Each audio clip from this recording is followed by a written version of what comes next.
तो बहुत जो है कि तर्क करते हैं ना मास्टर साहब, लेकिन बहुत से तर्क लोग करने आते हैं। तमाम ऐसे मतांतर भी हैं कि लोग जैसे मनुष्य शरीर जो है कि मनुष्य अगर मरेगा तो मनुष्य ही होगा, ऐसे मत भी हैं। उनकी मान्यता है जैसे अगर गाय मरी तो दूसरे जन्म में फिर गाय ही होगी, भैंस मरी तो भैंस ही होगी, बकरी मरी तो बकरी ही होगी, और मनुष्य मरेगा तो मनुष्य ही होगा, मनुष्य के अलावा दूसरा कुछ नहीं होगा। ये कौन से किस में मान्यता है मालूम है आप लोगों को? ये कौन से पंथ की मान्यता है, जानते हैं कि नहीं?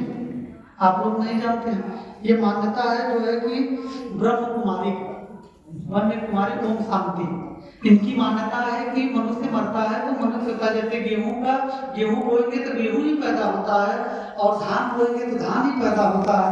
तो लोग बहुत लोग आए जो है कि ब्रह्म कुमारी के जो भगत जी लोग हैं, तो बोले महाराज जी हमारी मान्यता यही है, हम सबके पंथ की मान्यता यही है कि मनुष्य मरता है तो मनुष्य होता है।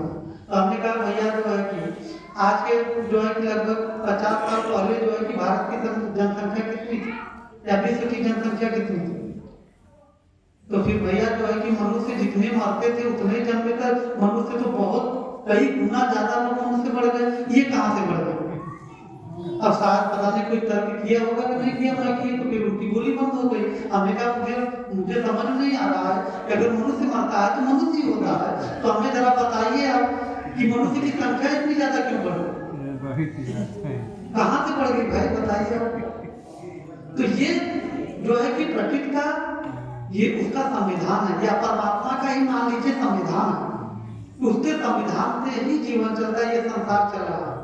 जो जैसा कर्म करेगा उसको वैसा फल, ये तो उत्पत्ति पलना करना उसका जो उसका कार्य है। तमाम नए नए जीव का आविष्कार करता है, पुराने जीवों को समाप्त करता है। वो तो उसका जो है कि आज देखिए तमाम ऐसी टाटा बिरला अंबानी अडानी देखिए, पहले कि कैसे कैसे लोग जो है कि अपने फैक्ट्रियों में वस्तुएं बनाते थे, आज वही परिवर्तन कर दिए हैं।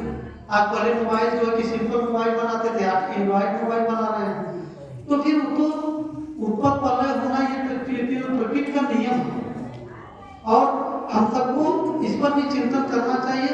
भाई प्रश्न होता है कि भाई जो है कि पेड़ पौधों में भी जीव, अभी कितने लोग भगत जी लोग प्रश्न करते हैं, जब खान पान की बात आती है तो कहें अरे महाराज जो बच्चे पालक सब्जियों में भी तो जीव है, पेड़ पौधों में भी तो जीव है, लेकिन उसमें जीव नहीं पाया जाता है, जीवन पाया जाता है, जीव नहीं पाया जाता। जीवन और जीव में अंतर है। जीव उसे जीवन उसे कहते हैं बढ़ना फूलना फलना, उसे जीवन कहते हैं, और जीव उसे कहते हैं कि जो बोलता है डोलता है बात करता है, दुख सुख का उसे एहसास होता है, उसे कहते हैं कि जीवन। जहाँ तक मेरी मान्यता है, और क्योंकि महापुरुषों के भी शास्त्रों से भी अगर हम लोग देखेंगे तो यही प्रमाण मिलता है कि अगर ये होता तो भाई महापुरुषों की क्या जरूरत करते कि जीव अहिंसा परमो धर्म का नारा क्यों दिया?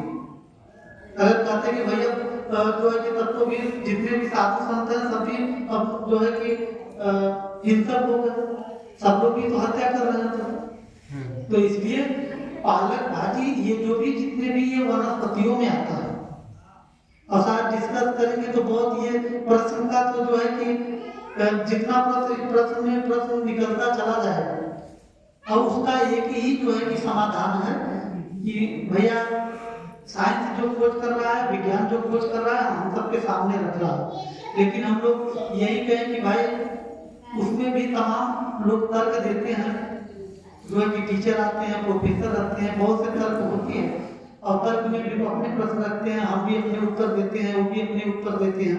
तो प्रश्न उत्तर तो करना चाहिए, ये संसार क्यों बना, कैसे बना, अब इस पर जो है कि हम लोगों को फोकस करने की विशेष जरूरत ही नहीं। हम लोग इस संसार में कैसे फंसे इस पर फोकस करने की जरूरत है, हम लोग इस संसार से कैसे मुक्त होंगे इस पर फोकस करने की जरूरत है, इस दुखों से हम कैसे निकले, इस मकर जाल से हम कैसे निकले। मकर जाल देखते हैं, एक मकड़ी का जाला हमने देखा, बहुत बड़ी जाला निकाला, तो एक मक्खी उसमें फंस गई, बीच में ही फंसी थी, तो निकल एक धागा तोड़ करके कैसे निकलते तो दूसरे धागे में फंस जाते हैं। तो वैसे ही माया का खेल है, ये मोह माया ऐसा जकड़ा रहता है मकर जाल की तरह, वो भी इस मोह माया के बंधन में फंसा करके रखता है। तो इस पे निकलने के लिए केवल एक ही जो है कि दवा है, केवल गुरु का ज्ञान। गुरु के ज्ञान पर हमेशा निरंतर हम सबको स्मरण और ध्यान करना चाहिए, तभी हम इससे निकल सकते हैं।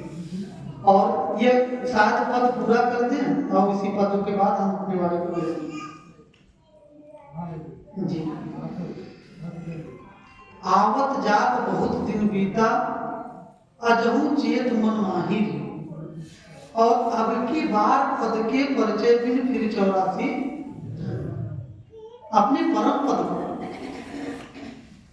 ये परम तत्व जो है जिसे आत्म तत्व कहा गया, जो पांचों तत्व को संचालित करता है, अब उसे साइंस ऊर्जा मानता है।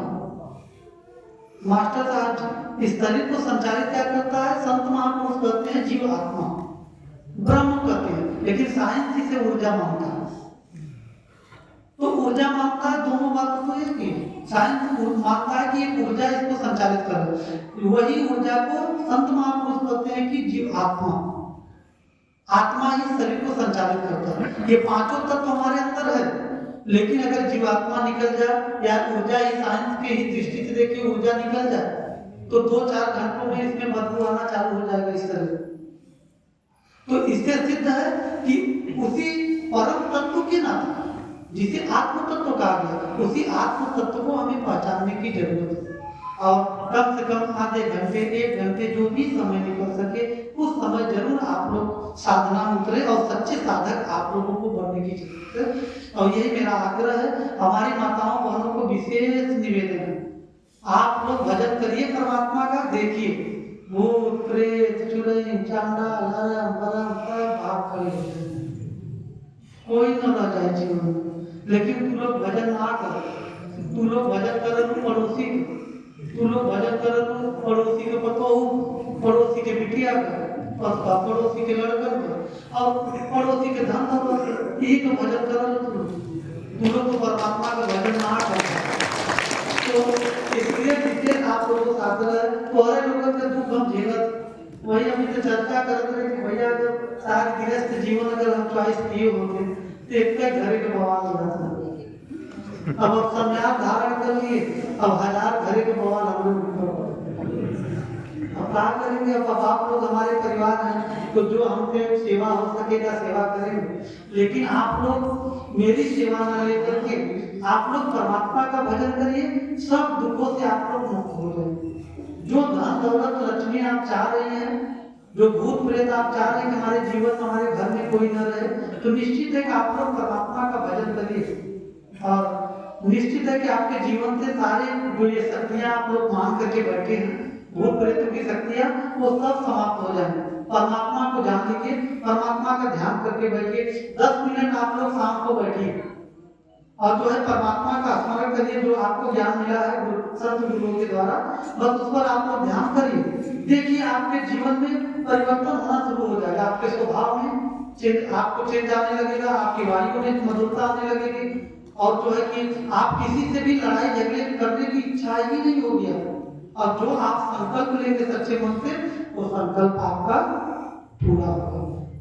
इसलिए आप लोगों से निवेदन है, आग्रह है, सच्चे साधक बनने की जरूरत है और साधना करेंगे सब परमात्मा का, तो निश्चित है कि आप लोगों के जीवन से दुख दरिद्र जितने भी हैं समाप्त होंगे।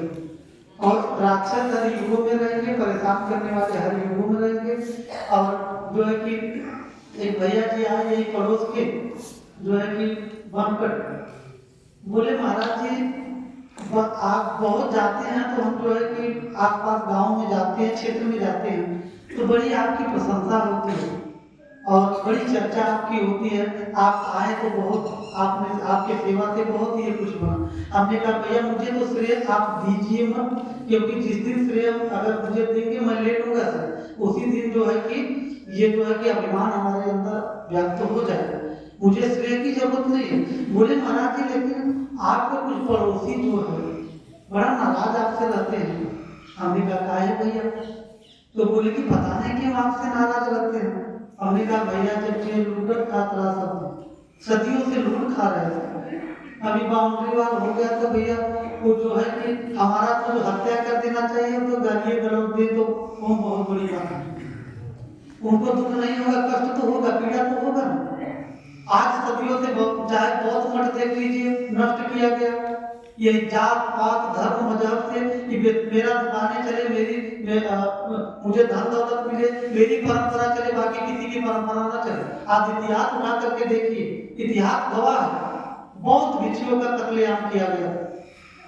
बहुत भिक्षु आज धन्यवाद है जो कत्लेआम किए, उनको धन्यवाद है कि अगर बहुत यही सीमित रह जाते भारतवर्ष में, क्यों आज उन्हीं की देन है जो कत्लेआम करें। तो जितने भिक्षु हैं भाग करके अपने धर्म ग्रंथ लेकर के पूरे एशिया में फैल गए, आज पूरे देश में उनका डंका बज रहा है बहुत धर्म। उन्हीं की देन है कि उन्होंने बढ़ा। आज जो अपने धर्म को बढ़ाने के लिए बौद्ध धर्म का संहार किए, आज उनका धर्म सीमित हो गया, उनका धर्म एक भी राष्ट्र नहीं हो पाया। लेकिन भगवान बुद्ध का देखिए, क्योंकि उनके अंदर करुणा, प्रेम, मानवता, भाईचारा था। हम तो उनके धन्यवाद और प्रणाम करते हैं। एक ऐसे संत परंपरा में सबसे सर्वप्रथम अगर इतिहासकारों को उठाएंगे, इतिहासकार कहते भी हैं कि अगर भगवान बुद्ध एक मानवतावादी थे, उनके बाद अगर कोई आया तो सब उनसे भी प्रखर, उनसे भी तेज, उनकी वाणियों में इतना तेज था सतगुरु कबीर साहब, जो कि इतना तेज था